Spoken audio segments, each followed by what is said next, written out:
ठीक है। सो आज हम पढ़ेंगे डेटा मैनिपुलेशन लैंग्वेज। कल हमने किया था डेटा डेफिनेशन लैंग्वेज। सो डेटा डेफिनेशन लैंग्वेज में हमने देखा कि किस तरह से हम कमांड्स यूज करते हैं to create a database, to insert new columns, to remove columns and all हम बाद में कैसे कर सकते हैं। ठीक है। आज हम डीएमएल करेंगे, डेटा मैनिपुलेशन। जो टेबल कल आपने बनाया था उसमें अब आप डेटा स्टोर कराना चाहते हो, तो टेबल बनता तो डीडीएल से है लेकिन उसमें डेटा स्टोर डीएमएल से होता है। ठीक है।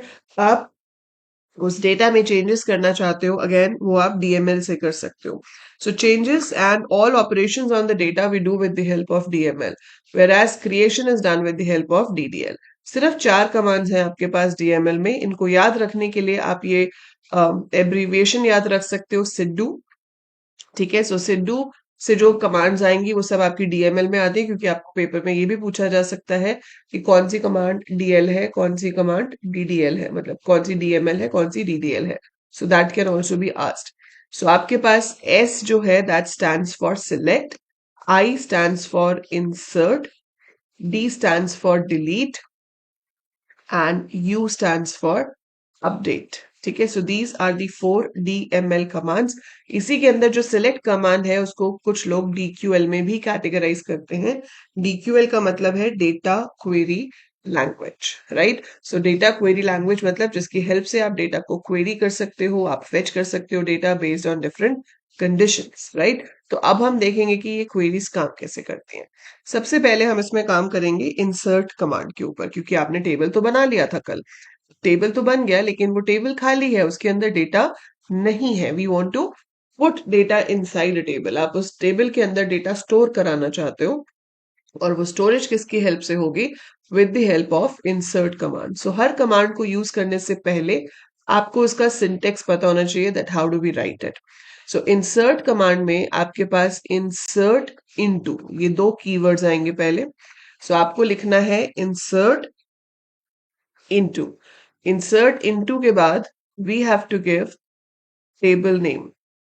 ठीक है। सो इंसर्ट इनटू टेबल का नाम, इंसर्ट इनटू टेबल नेम, और फिर हम यहाँ पे लिखेंगे अनदर कीवर्ड जो कि है वैल्यूज।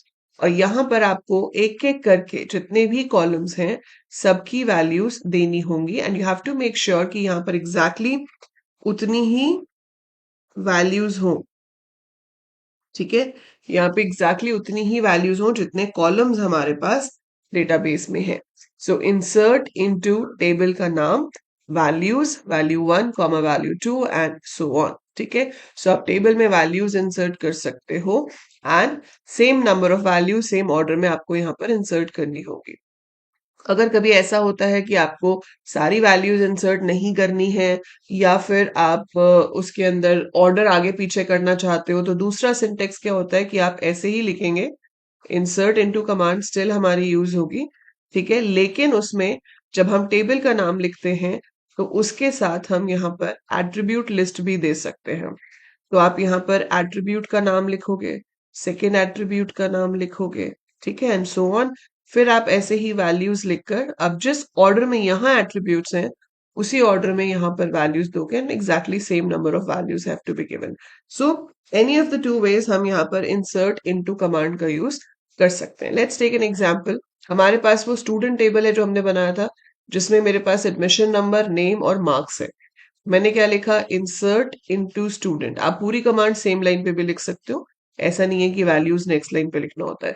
सो insert into student values, admission number आ गया मेरे पास, और फिर यहां पर क्या आ गया? नेम।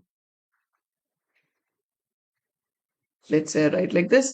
पर ये एरर दे देगा। क्यों एरर दे देगा? क्योंकि मेरे को 3 वैल्यूज देनी है। मेरे पास टेबल में 3 कॉलम्स हैं। अगर आप यहाँ पर 2 वैल्यूज दोगे सो it will give you error. If you want कि पूरा प्रॉपर काम करे तो आपको उतने ही वैल्यूज देने पड़ेंगे जितने कॉलम्स आपके पास डेटाबेस में है। सो अगर आपके पास 3 कॉलम्स है, यहाँ पे आपको वैल्यूज भी 3 देनी पड़ेगी। So it's insert into student values 1056 comma name comma marks, ये आपने लिख दिया। ठीक है। So that's how we can insert it. So इस तरीके से आपके टेबल में डेटा जो है वो इंसर्ट हो जाएगा। मैं आपको ये भी करके भी दिखाती हूँ। दूसरा तरीका क्या है कि भाई आपको सिर्फ एडमिशन नंबर और नेम ही देना है, अभी मार्क्स अभी आपको देना ही नहीं है। तो आप लिख सकते हो इंसर्ट इनटू स्टूडेंट, ठीक है। और यहाँ टेबल के नाम के साथ ही मुझे कॉलम्स के नाम लिखने पड़ेंगे। मैं लिखूंगी admission number comma name values, and यहाँ पर आप अपना एडमिशन नंबर लिखेंगे, ठीक है। और यहाँ पर आप अपना नाम लिखेंगे। इसमें मैंने आपको बताया था कि जो डेटा टाइप होता है इंटीजर या फ्लोट, उसको हम बिना कोट्स के लिखते हैं। और जब आपके पास वैल्यू होती है जिसको आपको टेक्स्ट लेना है या डेट लेना है, then it has to be given inside the quotes. तो सिंगल या डबल कोट्स आपकी मर्जी है, आप चूज कर सकते हो आप कौन सा यूज करना चाहते हो। आप चाहे सिंगल कोट्स यूज करो, चाहे आप डबल कोट्स यूज करो, that is totally up to you, ठीक है। सो अब इसी चीज को हम एग्जीक्यूट करके देखते हैं ताकि आपको पता चले कि ये काम कैसे कर रहा है। तो मैंने इसको ओपन कर लिया, फॉन्ट थोड़ा सा बड़ा कर देती हूँ ताकि आपको अच्छे से दिख जाए। अब हमने कल बनाया था डेटाबेस, हमने बनाया नहीं था, ऑलरेडी बना हुआ था, एक बार हम बना लेते हैं। चलो, हम यहाँ पे बनाना चाहते हैं तो हमने यहाँ पे लिखा क्रिएट डेटाबेस, एंड मैं बनाना चाहती हूँ स्कूल, क्रिएट डेटाबेस स्कूल। अब वो क्या कह रहा है कि डेटाबेस स्कूल तो ऑलरेडी एग्जिस्ट करता है, मैं इसका नाम स्कूल 2 दे देती हूँ, ठीक है। सो क्रिएट डेटाबेस स्कूल 2 बन गया। अब आप मुझे बताओ इसको, चलो मैंने लिख ही दिया कमांड। इसको अगर हम ओपन करना चाहते हैं तो हम क्या लिखेंगे, यूज स्कूल 2। सो अब मेरा ये एक्टिव डेटाबेस बन गया, ठीक है। This is my active database now. So since ये मेरा अब एक्टिव डेटाबेस है, अब मैं यहाँ पर क्या कर सकती हूँ, टेबल बना सकती हूँ। सो मेरे को टेबल बनाना था, मैंने लिखा क्रिएट टेबल स्टूडेंट, ठीक है, round bracket the. I want the column to be admission number, data type to be integer, and I want this to be the primary key of the table, ठीक है। उसके बाद मेरे को चाहिए name, name में मैंने क्या ले लिया, varchar, and then I give this. अब देखो मुझसे गलती से एंटर प्रेस हो गया तो घबराने की बात नहीं है, ऊपर जा नहीं सकते एसक्यूएल में, पर आप वहीं से कंटिन्यू कर सकते हो। So name varchar round bracket 50, मैंने राउंड ब्रैकेट बंद कर दी। और उसके आगे मुझे कंस्ट्रेंट देना है कि जो नेम है वो खाली नहीं छोड़ा जा सकता। फिर मैंने लिखा कॉमा, अगला है आपके पास मार्क्स, मार्क्स आप इंटीजर या फ्लोट जो भी लेना चाहते हो वो दे सकते हो, ब्रैकेट क्लोज, सेमीकोलन, एंटर, ठीक है। और जैसे मैंने अभी इसमें आपको दिखाया कि इंसर्ट इनटू में हम मार्क्स को छोड़ सकते हैं, वो छोड़ तभी सकते हो जब उसके आगे नॉट नल कंस्ट्रेंट ना लिखा हो। अगर उसके आगे नॉट नल कंस्ट्रेंट लिखा हुआ होगा तो आप उसको ब्लैंक भी नहीं छोड़ सकते, ठीक है। तो अगर नॉट नल लिख दिया मतलब वो खाली नहीं छोड़ सकते, उसमें वैल्यू हमें देनी ही पड़ेगी। फाइन, सो अब हमारा टेबल बन गया है। अब यहाँ पर डिस्क्राइब स्टूडेंट करोगे तो आप देख सकते हो कि टेबल का स्ट्रक्चर क्या है, बट वो टेबल अभी खाली है, उसके अंदर डेटा कुछ भी नहीं है, ब्लैंक टेबल है आपके पास। मैं अभी आपको मैंने सिलेक्ट बताई नहीं है पर मैं लिख के दिखा देती हूँ। We have a command called select star from table का नाम, जिससे आप टेबल का पूरा डेटा देख सकते हो। बट अभी वो क्या कह रहा है, जो स्टूडेंट की स्पेलिंग, सो अभी वो क्या कहेगा कि it is an empty set, हमारे पास कुछ है ही नहीं, एम्प्टी सेट है because we don't have anything. तो हम इंसर्ट कर सकते हैं, कैसे कर सकते हैं, इंसर्ट इनटू टेबल का नाम जो कि है स्टूडेंट वैल्यूज। सो इंसर्ट इनटू स्टूडेंट वैल्यूज, और यहाँ पर आप अपनी वैल्यूज दोगे। तो आपने यहाँ पर एडमिशन नंबर दे दिया, आपने यहाँ पे नेम दे दिया, और आपने यहाँ पे मार्क्स दे दिए, and you put semicolon. So it's inserted. SQL में हम अप एरो की प्रेस करें तो पूरी कमांड दोबारा से आ जाती है। अब आप यहाँ पर सिर्फ वैल्यूज चेंज कर सकते हो। एडमिशन नंबर की I can not repeat the admission number क्योंकि मैंने प्राइमरी की दिया हुआ है। अगर मैंने एडमिशन नंबर रिपीट किया तो मेरे पास एरर आएगा, तो मैं आपको भी दिखाती हूँ कैसे। सो ये 92 कर देते हैं इसके मार्क्स, ये भी इंसर्ट हो गया। अब मान लो आप एक और इंसर्ट करना चाहते हो, आपने यहाँ पे नाम दे दिया, ठीक है, लेकिन आपने एडमिशन नंबर चेंज नहीं किया। So you have not change the admission number, you have change the name, you change the marks, और आप एंटर करते हो तो वो एरर दे देगा, duplicate entry 1 2 3 5 for the key. सो यहाँ पर डुप्लीकेट एंट्री है, डुप्लीकेट एंट्री हम अलाउ नहीं करते जब प्राइमरी की दिया होता है, अगर प्राइमरी की नहीं दिया होता तो वो ले लेता। अब मैंने चेंज कर दी तो इंसर्ट हो गई। अब आप सारा डेटा देखना चाहते हो तो you have to execute select star from student, इसके student. So you can see these three records I added, और ये 3 records अब आपके जो हैं वो दिखाई दे रहे हैं। So ये 3 हमने रोज अभी इंसर्ट करी हैं आपके टेबल में।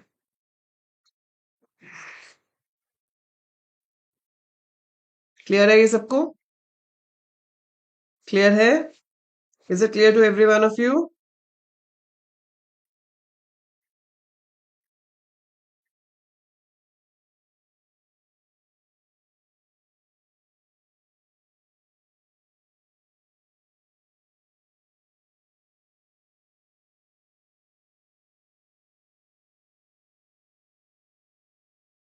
ठीक है, सो इस तरह से हम सारी वैल्यूज देके इंसर्ट कर सकते हैं। ठीक है, हम इसको और भी तरीके से इंसर्ट कर सकते हैं, जहां पे अगर आपको सारी वैल्यूज ना देनी हो। सो अगर मुझे सारी वैल्यूज नहीं देनी तो मैं क्या कर सकती हूँ, इंसर्ट इनटू स्टूडेंट वैल्यूज। अब मैंने यहाँ पर क्या किया कि इसका एडमिशन नंबर दे दिया 1238।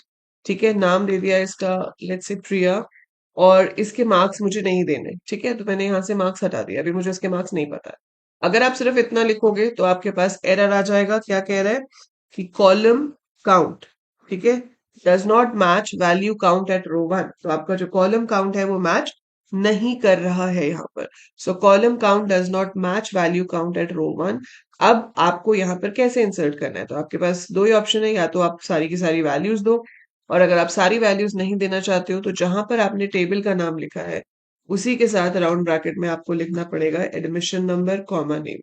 सो admission number comma name and press enter, and query one affected आ गया। अब आप यहाँ से अपना डेटा देखोगे तो आप यहाँ पर देखोगे कि आपके पास एक रो और ऐड हो गई है प्रिया की, लेकिन उसके अंदर जो आपका मार्क्स है वो नल है। ठीक है, so null is a special value in SQL. जैसे पाइथन में नन होता है, यहाँ पर हम नल कहते हैं। सो नल का मतलब है कि ये जो वैल्यू है ये कुछ भी नहीं है, ना तो ये जीरो है, ना ये ब्लैंक स्ट्रिंग है, ये कुछ भी नहीं है। ठीक है, so that is the meaning of null. Null मतलब नो वैल्यू एट ऑल। और एसक्यूएल में नल का आपको खास तौर से ध्यान रखना है, क्योंकि जैसे अगर आप कोई भी कैलकुलेशन करना चाहते हो सिलेक्ट के साथ तो आप वो भी कर सकते हो। जैसे आपने लिखा सिलेक्ट स्टार से तो सारे कॉलम्स आते हैं, ठीक है। अब आपने क्या लिखा, सिलेक्ट स्टार, स्टार की जगह सिलेक्ट मार्क्स लिख दिया। आपने लिखा सिलेक्ट मार्क्स फ्रॉम स्टूडेंट, तो ये क्या करेगा, सिर्फ मार्क्स को दिखाएगा। अब अगर आप इसमें मार्क्स में मान लो +5 भी करा देते हो तो बाकी के मार्क्स में देखोगे 5 ऐड होके दिखा रहा है, लेकिन जब नल में हम 5 को ऐड करेंगे तो रिजल्ट नल ही आएगा। तो मतलब नल के साथ कोई भी ऑपरेशन अगर परफॉर्म होता है, नल के साथ हम कुछ मल्टीप्लाई करते हैं, नल के साथ कुछ प्लस करते हैं, कुछ भी करते हैं, अगर नल के साथ कोई ऑपरेशन परफॉर्म हो रहा है तो आपका जो आंसर रहेगा वो नल ही रहेगा। So always remember null means nothing. Up arrow key बेटा, Lucky press up arrow key to repeat the same line. ठीक है, so anything processed with null gives you a null. So null के साथ कुछ भी प्रोसेस करोगे नल आएगा, ये याद रखना हमेशा। सो ये तो हो गया आप इंसर्ट कैसे करते हो। सो this is one command. Insert command का सिंटेक्स आपने देख लिया, यूसेज आपने देख लिया। अब हम चलते हैं अगली कमांड पे। अगली कमांड है आपकी डिलीट एंड अपडेट। बहुत ही सिंपल कमांड्स है, बस इन दोनों कमांड्स में हमें एक चीज सीखनी होती है, एक क्लॉज होती है जिसे कहते हैं वेयर क्लॉज। इंसर्ट के साथ कभी वेयर यूज नहीं होता, ठीक है। We never use where with insert की भाई इंसर्ट तब करो जब ये कंडीशन ट्रू हो, ऐसा नहीं होता। पर हाँ, जो दूसरे दो ऑपरेशंस हैं डिलीट एंड अपडेट, उसमें वेयर जरूर यूज होता है। आप डिलीट कमांड कैसे यूज करोगे, so delete is use to delete the rows from the table, selected rows. अगर आपने लिखा है डिलीट फ्रॉम टेबल का नाम, तो ये क्या करेगा, टेबल में से सारी की सारी रोज डिलीट कर देगा। इसलिए यहाँ पर ऑप्शनल है वेयर, और वेयर के साथ एक कंडीशन। तो अगर मैं यहाँ पर क्वेरी लिख देती हूँ डिलीट फ्रॉम स्टूडेंट, तो क्या होगा, स्टूडेंट टेबल के अंदर जितनी भी रोज हैं सारी की सारी डिलीट हो जाएगी। ठीक है, सो it will delete all the rose of student table. ठीक है, आप चाहते हो सारी रोज डिलीट ना हो, कोई कंडीशन दी जाए, उस कंडीशन से मैचिंग ही सिर्फ डिलीट हो, अदरवाइज डिलीट ना हो, तो हम लिखेंगे डिलीट फ्रॉम स्टूडेंट और उसके साथ लगा देंगे where. So delete from student where. Where what? So delete from student where जो भी आप कंडीशन देना चाहते हो, जैसे कि आप चाहते हो जिसके मार्क्स 30 से कम है, सो मैं लिख सकती हूँ where marks less than 30। तो जिसके मार्क्स 30 से कम होंगे वो डिलीट हो जाएगा, है ना। अगर आपको कोई स्पेसिफिक एडमिशन नंबर वाला बच्चा डिलीट करना है तो आप लिख सकते हो delete from student where admission number is equal to 1368 तो जहां पर एडमिशन नंबर मैच करेगा वो उसको डिलीट कर देगा। So it will work specifically to the condition. तो अगर कंडीशन ट्रू है तो डिलीशन होगी, और अगर कंडीशन फॉल्स है तो डिलीशन नहीं होगी। That is the purpose of where. And delete अगर बिना कंडीशन के लिखेंगे तो वो सारी की सारी रोज डिलीट कर देगा। I hope it's clear. Good afternoon Nisha. ठीक है, so I hope it's clear to everyone how does delete work. Fine.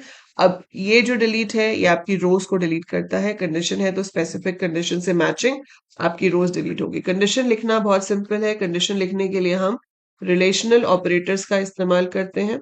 ठीक है, रिलेशनल ऑपरेटर्स में ग्रेटर देन चेक कर सकते हो, लेस देन चेक कर सकते हो, ग्रेटर देन और इक्वल टू चेक कर सकते हो, लेस देन और इक्वल टू चेक कर सकते हो। सिंगल इक्वल टू लिखने से इक्वालिटी चेक हो जाती है।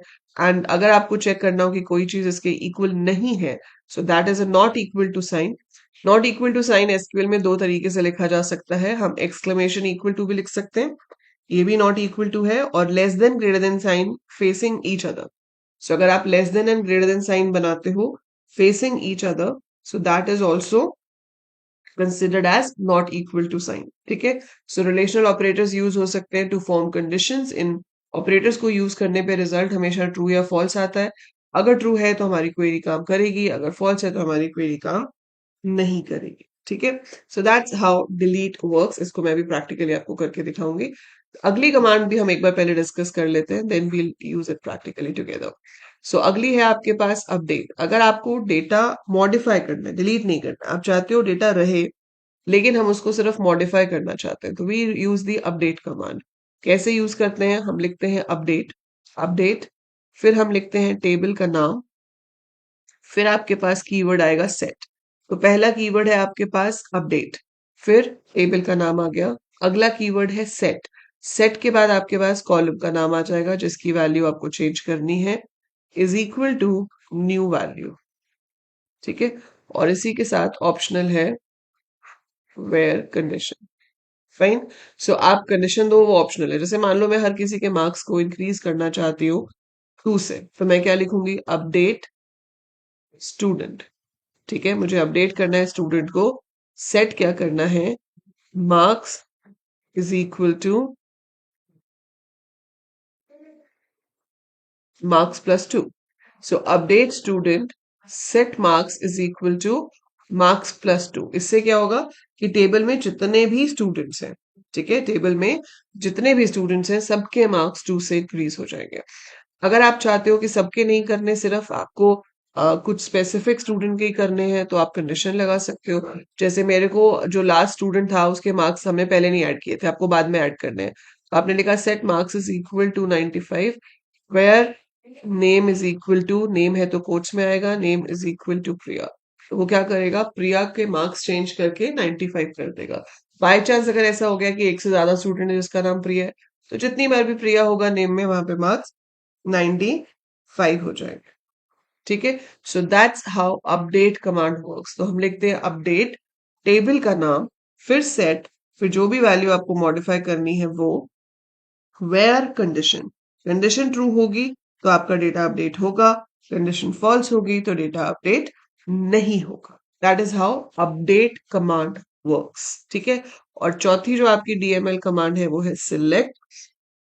ये कैसे काम करती है? हम लिखते हैं select star from table name, ताकि आपके पास कंप्लीट टेबल का डेटा आ जाए।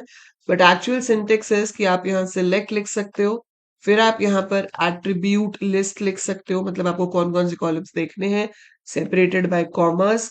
एंड देन फ्रॉम आप लिख सकते हो टेबल का नाम, और वेयर ऑप्शनल है। अगर आपको कंडीशन देनी है तो आप कंडीशन भी दे सकते हो, फिर वो आपको सिर्फ मैचिंग रिकॉर्ड्स को ही दिखाएगा, बाकी के रिकॉर्ड्स को नहीं दिखाएगा। सो लेट्स सी कि ये कैसे होता है। सो ये अभी आपके पास में एसक्यूएल की स्क्रीन को थोड़ा बड़ा कर देती हूँ so that we can see it clearly. Let's maximise it. Okay, so ये आपके पास माई एसक्यूएल है, ये हमने टेबल बनाया। अब अगर हम यहाँ से सिलेक्ट स्टार फ्रॉम स्टूडेंट करते हैं तो सारा डेटा आ रहा है। अब इसमें आपको प्रिया के मार्क्स 95 करने हैं, तो आप क्या लिखोगे? Update student set marks is equal to 95। अगर मैंने बाय चांस यहीं पे रन कर दिया तो क्या होगा? सबके सबके मार्क्स सबके मार्क्स 95 हो जाएंगे, ठीक है।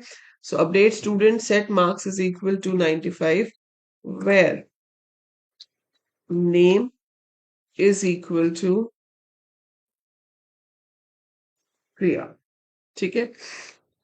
तो ये अपडेट हो गया और ये हमारे पास डेटा आ गया। Fine. So this is how we get the result. So ये आपका अपडेट हो गया। अब अगर आप चाहते हो कि सबके मार्क्स 2 पॉइंट्स कम हो जाए, ठीक है, you want to decrease everyone's marks by 2, तो आप लिख सकते हो update student set marks is equal to marks -2। तो इससे क्या होगा, 4 rows updated, you want to see. सब देखो, सबके मार्क्स अंकित के 90 थे, 88 हो गए, पारुल के 92 थे, 90 हो गए। So everybody's marks are reduced by 2। तो हर किसी के मार्क्स जो है अब हमारे वो 2 से कम हो गए हैं, ठीक है, सब किसी के मार्क्स कम हो गए। तो ऐसे अपडेट कर सकते हैं। आपको कोई रिकॉर्ड डिलीट करना हो तो आप डिलीट भी कर सकते हो। आपको सिर्फ लिखना पड़ेगा डिलीट फ्रॉम स्टूडेंट और फिर कंडीशन दे दो, वो रिकॉर्ड डिलीट हो जाएगा, ठीक है। वो मैं भी आपको करके नहीं दिखा रही हूँ, या कर भी सकते हैं, ठीक है। अगर आपने यहाँ पे डिलीट करना है किसी को, लेट्स से करण का रिकॉर्ड डिलीट करना है, तो आपने लिखा delete from student where name is equal to Karan, ठीक है। और फिर हमने उसको शो किया। सो आप देख सकते हो करंट रिकॉर्ड एज डिलीटेड, ठीक है, पर मेरे पास उसकी इंसर्ट इनटू स्टेटमेंट पड़ी हुई है, तो मैं इसको दोबारा से इंसर्ट कर लेती हूँ और फिर मैं इसको देखती हूँ। सब गॉट इट बैक, ठीक है, बट डिलीट हुआ था वो वहां से, ठीक है। So that is how we can delete. Clear है? यहां तक कोई डाउट है किसी को?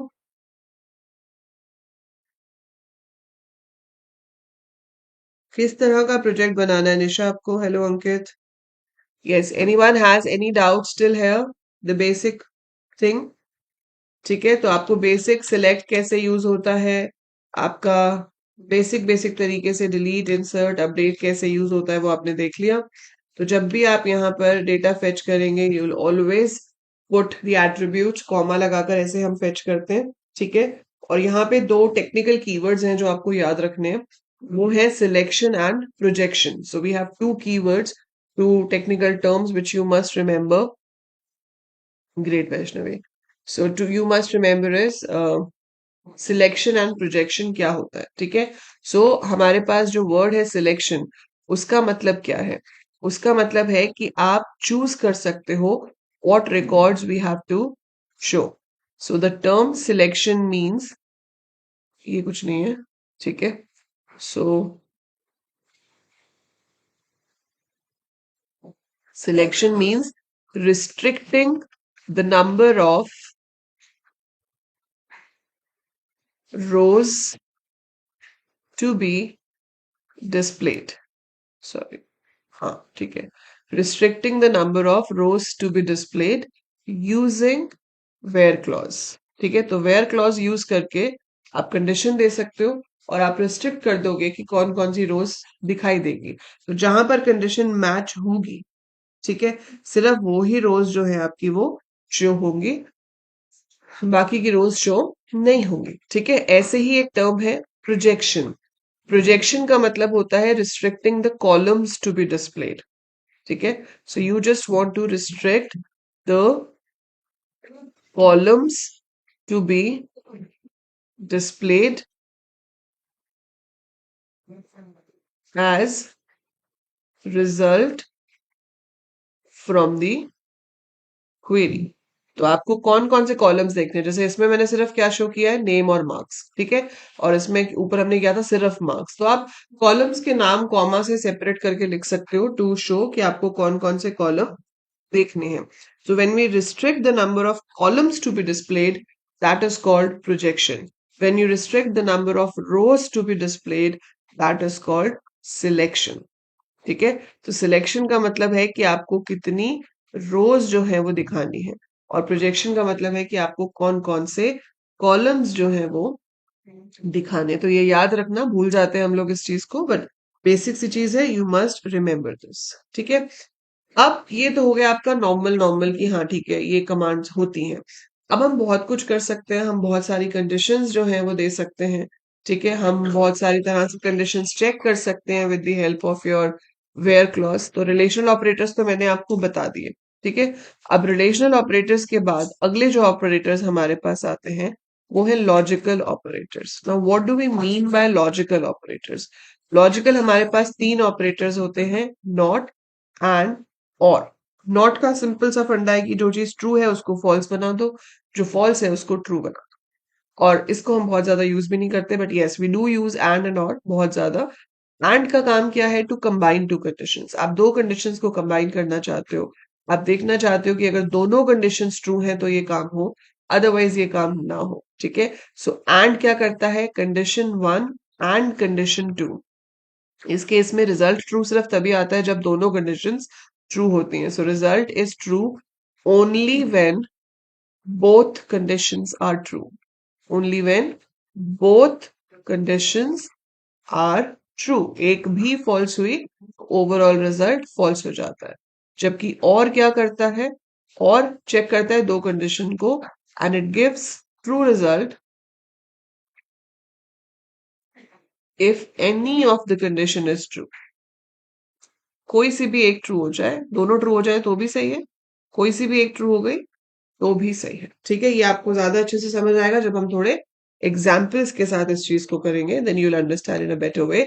पहले मैं आपको कुछ क्वेश्चंस इसके कराऊंगी, उसके बाद हमारे पास आएगी नेक्स्ट कंसेप्ट जो कि है आपके पास, जिसमें आप ये देखोगे कि आप जो कंडीशंस हैं उसमें कुछ स्पेशल ऑपरेटर्स का इस्तेमाल कर सकते हो। जैसे कि हमारे पास है in, like, between. So we have some special operators which we can use for checking conditions SQL में। ठीक है, वो स्पेशल ऑपरेटर्स जो हैं उनका इस्तेमाल भी हम करेंगे,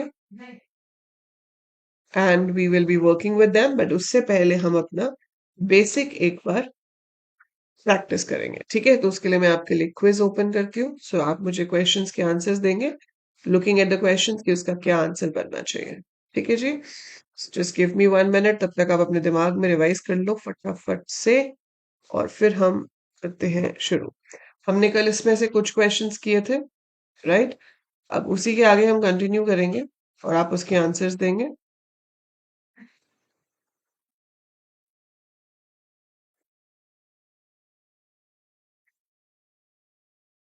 सो वी डिड टिल हेयर। ठीक है, अब ये वाला क्वेश्चन है आपके सामने, इसका आप मुझे आंसर बताएंगे। So write the command to display all employees aged more than 30। I hope it's visible on the screen clearly. ठीक है, सो आपको बताना है the command to display all employees aged more than 30, इसमें से कौन सी कमांड सही है? जो आपको ऑप्शंस दिख रही हैं, which command is correct to show the desired result?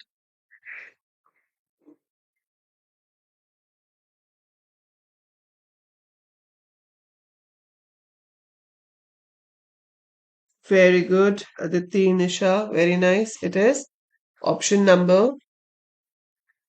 A.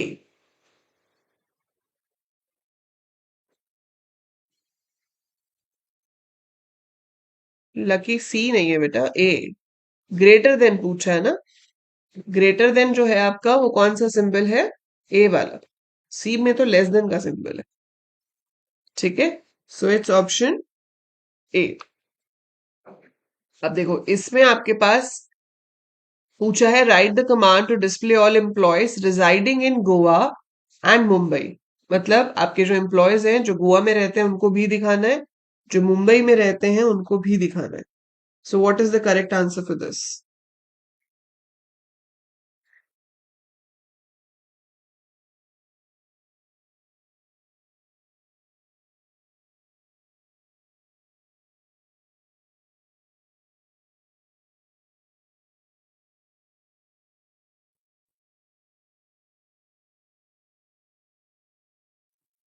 Very good Vaishnavi and Aditi.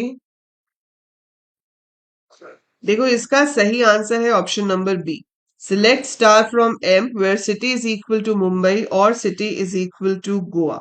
ठीक है, जो लोग ए सोच रहे हैं वो गलत है। आप एक चीज सोच के देखो, जो सिटी कॉलम है यहाँ पे आपके पास आईडी है, नेम है, एज है, सिटी है, और सैलरी है। क्या ये पॉसिबल है कि अगर सिटी में मुंबई हो तो सिटी में गोवा भी हो सकता है? इज इट इवन पॉसिबल कि मेरे पास सिटी की वैल्यू मुंबई है तो city is equal to Goa भी ट्रू हो जाएगा? नहीं हो सकता ना। अगर सिटी मुंबई है तो सिटी गोवा नहीं हो सकती, और अगर गोवा है तो मुंबई नहीं हो सकती। तो एंड का मतलब क्या है कि दोनों में से एक कंडीशन तो फॉल्स होगी ना, for sure. City is equal to Mumbai false होगा, या फिर city is equal to Goa false होगा। सो दोनों में से अगर एक ट्रू है तो एक तो फॉल्स होगी ही होगी। एंड तो यहाँ नहीं हो सकता। आप चाहते हो मुंबई में रहता हो तो भी दिखाए, गोवा में रहता हो तो भी दिखाए। तो उसके लिए आपका आंसर होगा बी, सॉरी हाँ बी, कि या तो आपकी सिटी मुंबई हो या आपकी सिटी गोवा हो। ठीक है, सो इसमें और आएगा, और city is equal to Mumbai और city is equal to Goa. ठीक है, so this is how you can check conditions. देखो आपके पास है, write a command to display all employees earning between 40,000 and 50,000।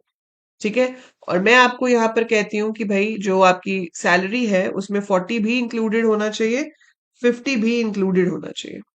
सो 40,000 भी इंक्लूडेड होना चाहिए, 50,000 भी इंक्लूडेड होना चाहिए, बीच में कुछ हो जैसे कि 42, 45, 43 वो भी इंक्लूडेड होना चाहिए। तो इसमें से कौन सी कमांड सही है?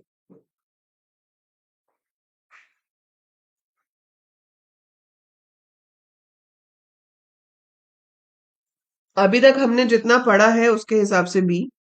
ठीक है, आप चेक करोगे, select staff from M where salary greater than equal to 40,000 and salary less than equal to 50,000। तो आपको अभी ये ठीक लगेगा क्योंकि हमने अभी तक पढ़ा ही इतना है। ठीक है, तो उसके हिसाब से सही है कि भाई 40,000 से 50,000 के बीच में होनी चाहिए, एंड के थ्रू हमने ज्वाइन कराया है। But SQL provides you a special operator called between. So हमारे पास एक स्पेशल ऑपरेटर होता है एसक्यूएल में जिसका नाम ही है बिटवीन, और उसका पर्पस ये है,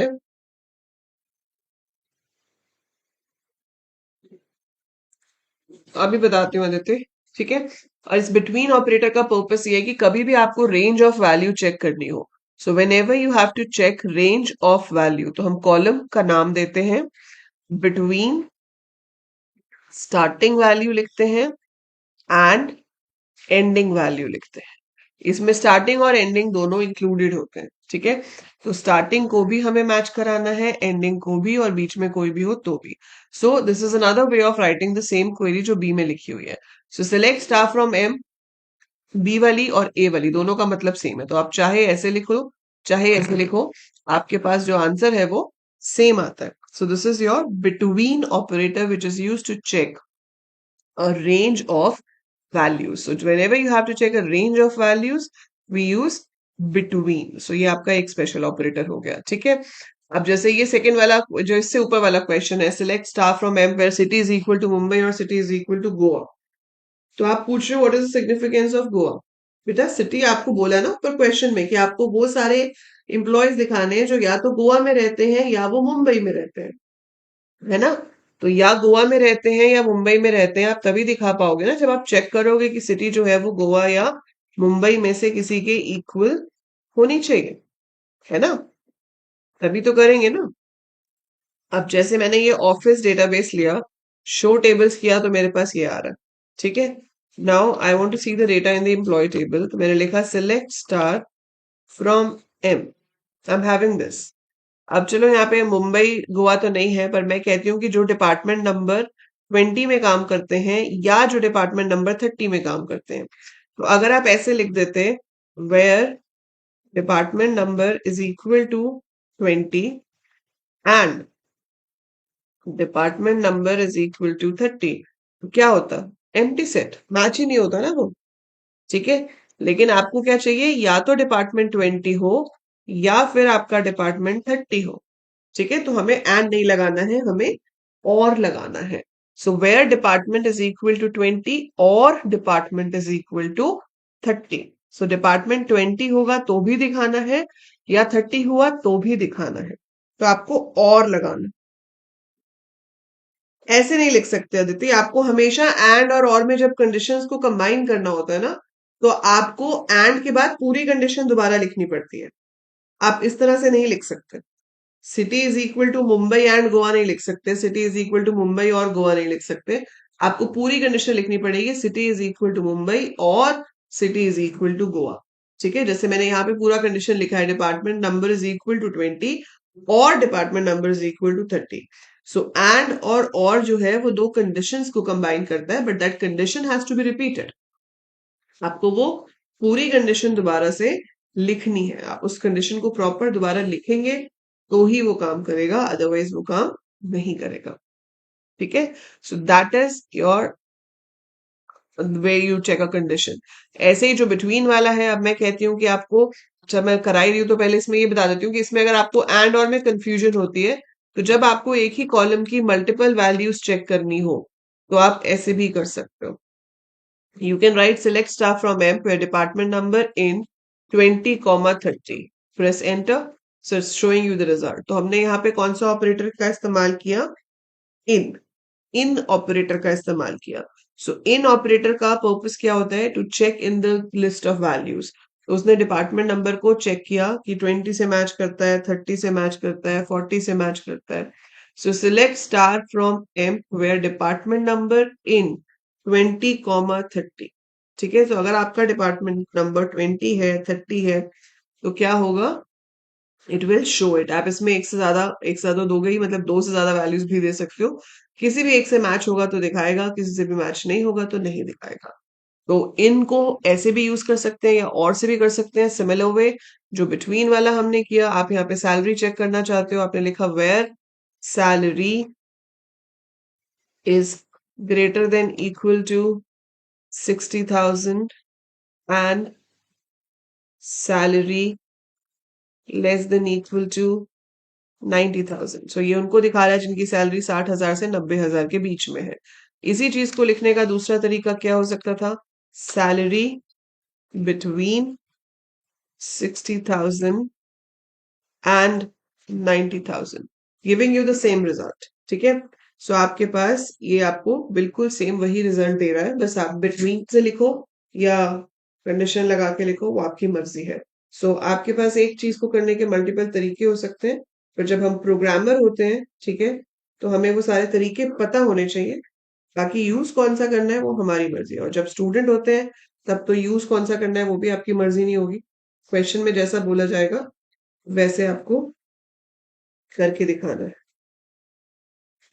right, is that clear? So this is how we write the between operator. So between हो गया, इन हो गया। 10th computer application.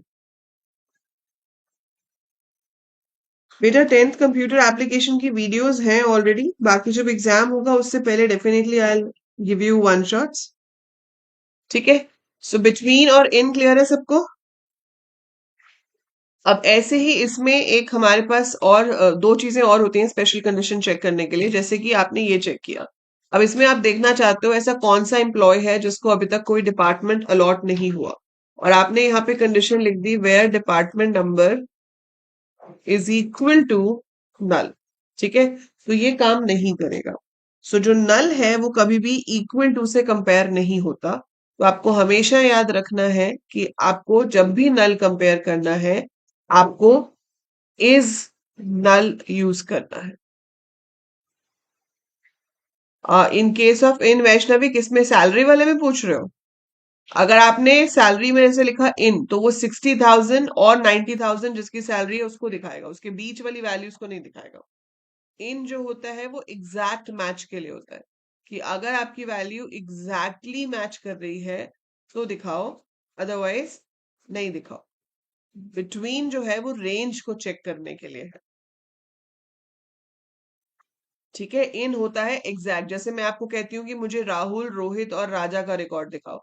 सो राहुल, रोहित और राजा का रिकॉर्ड दिखाओ, तो आप एक इसको कैसे लिख सकते हो? वेयर नेम इन, फिर आपने राउंड ब्रैकेट दे दी। अब इसमें लिखा राहुल, राजा एंड रोहित। अच्छा, वेयर नहीं लगाया।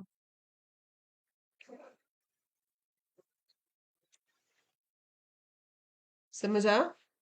ठीक है। सो इन का मतलब है किसी से भी मैच हो जाए, तो नेम राहुल से मैच हो गया तो भी दिखाएगा, नेम राजा से मैच हो गया तो भी दिखा रहा है, नेम रोहित से मैच हो गया तो भी दिखा रहा है।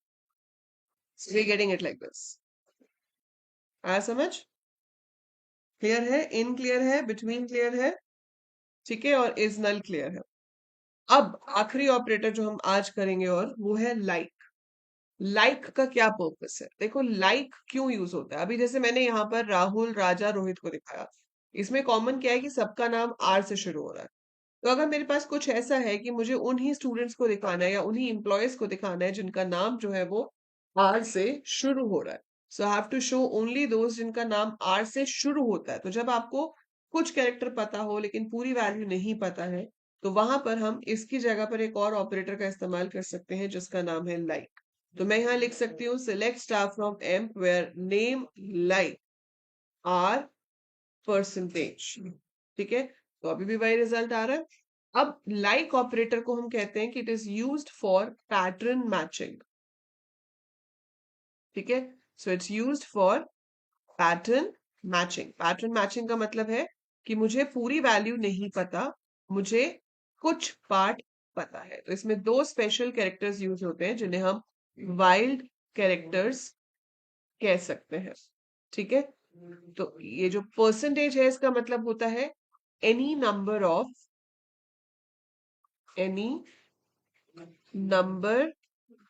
Of unknown characters. ठीक है, और अंडरस्कोर का मतलब होता है एग्जैक्टली वन अननोन कैरेक्टर। तो परसेंटेज हम यूज करते हैं टू रिप्रेजेंट जीरो और मोर अननोन कैरेक्टर्स, और अंडरस्कोर हम यूज करते हैं एग्जैक्टली एक अननोन कैरेक्टर के लिए। So percentage is any number of unknown characters. This is exactly one unknown character. जैसे मैंने यहाँ R परसेंटेज लिखा, तो इसका मतलब है कि पहला लेटर R है, लेकिन उसके पीछे कितने लेटर्स होंगे उसकी हमारे पास कोई गारंटी नहीं है, वो कितने भी हो सकते हैं। So I can have any number of letters after R. R is my first alphabet, पीछे कुछ भी हो सकता है तो उसको शो कर रहा है। ठीक है, ऐसे ही आप यहाँ पर कुछ और भी दे सकते हो, जैसे कि आप कहते हो कि उन नामों को दिखाओ जो एल से खत्म होते हैं। तो अगर आपको चाहिए जो एल से खत्म होते हैं, तो आपकी कंडीशन क्या हो जाएगी, where name like percentage L. So Rahul and Kajal, इनका जो है वो लास्ट अल्फाबेट जो है वो एल है। ठीक है, so select star from M where name like percentage L, मतलब L has to be the last alphabet और उससे पहले कुछ भी हो सकता है। ठीक है, ऐसे ही हम यहाँ पर क्या कर सकते हैं, मान लो मैं चाहती हूँ कि आपका जो नाम है उसमें कहीं पे भी एच आता हो। ठीक है, कहीं पे भी एच आता हो, तो आप क्या लिखोगे, परसेंटेज एच परसेंटेज। सो मतलब एच के आगे पीछे कितने भी कैरेक्टर्स हो सकते हैं। सो राहुल, चारू, रोहित, भानु, इन सब में एच है। इवन एच आपका पहला लेटर होता तो भी आ जाता, लास्ट लेटर होता तो भी आ जाता, क्योंकि परसेंटेज का मतलब होता है any number of unknown character, zero भी हो सकता है। ठीक है, सो वहां पर हम परसेंटेज साइन का इस्तेमाल करते हैं जहां पर हमें पता ही नहीं कितने कैरेक्टर्स हैं, हो सकता है हो ही ना, और हो सकता है कितने भी हो। बट अगर आपको एग्जैक्टली पता है कि कितने कैरेक्टर्स हैं, like you want to see those names जिनका सेकंड अल्फाबेट ए है नेम में, तो मैं क्या कर सकती हूँ, यहाँ पर मैं लिख सकती हूँ अंडरस्कोर ए परसेंटेज। सो पहला अंडरस्कोर है, मतलब एक अल्फाबेट तो पक्का होगा ही होगा, सेकेंड पोजीशन पे ए होगा फॉर श्योर। अब उसके पीछे कितने भी लेटर्स हो सकते हैं। सो अंडरस्कोर ए परसेंटेज, सो राहुल, करण, राजा, काजल, इन सबके नाम में सेकेंड लेटर जो है वो ए है। ठीक है, so that's how we can fix. अगर मैं कहती हूँ सिर्फ वो नाम दिखाओ जिसके नाम में चार लेटर्स हैं, तो आप यहाँ पे क्या कर सकते थे, where name like underscore underscore underscore underscore, चार बार अंडरस्कोर दे दिया। सो इट्स ओनली राजा जिसके नाम में चार अल्फाबेट्स हैं। So every underscore represents one character for sure, whereas a percentage sign represents any number of unknown character। वो जीरो भी हो सकता है, वन भी हो सकता है, 10 भी हो सकता है, it could be any number of characters represented with the help of percentage sign. ठीक है, तो ये आपको हमेशा याद रखना है। तो ये कुछ स्पेशल तरीके हैं कंडीशंस को चेक करने के लिए, जैसे कि लाइक हो गया, बिटवीन हो गया, इन हो गया, इज नल हो गया, जिससे आप स्पेशल कंडीशंस को चेक कर सकते हो। तो अब इसी कंसेप्ट को यूज करते हुए आप मुझे इसका आंसर बताओ क्या होगा। Write the command to display all employees whose surname is Singh. आपको वो सारे नाम दिखाने हैं जिनका सरनेम सिंह है।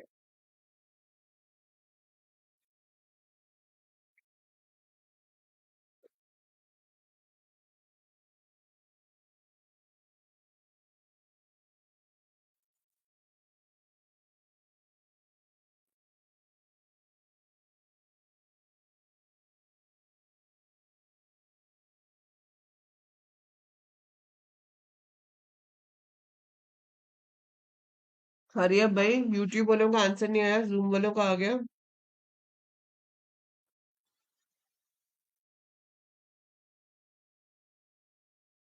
Lucky is correct, it is E. Vaishnavi D नहीं होगा बेटा, इज नहीं आता ना, लाइक आता है। So select star from emp where name like percentage Singh. E is the correct answer.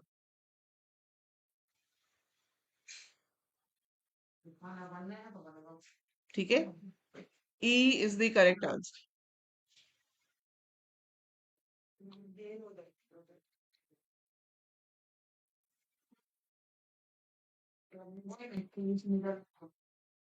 चलो इसका बताओ, what is the cardinality of the given table.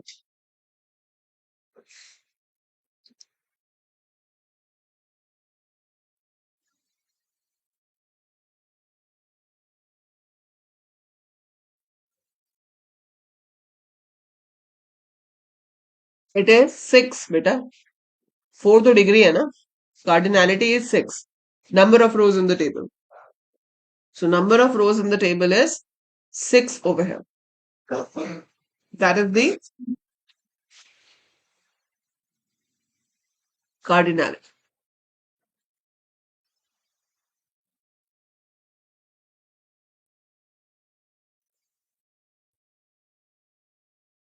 Which constraint prevents the duplicate entry of values in a column? कौन से constraint से हम ये make sure कर सकते हैं कि column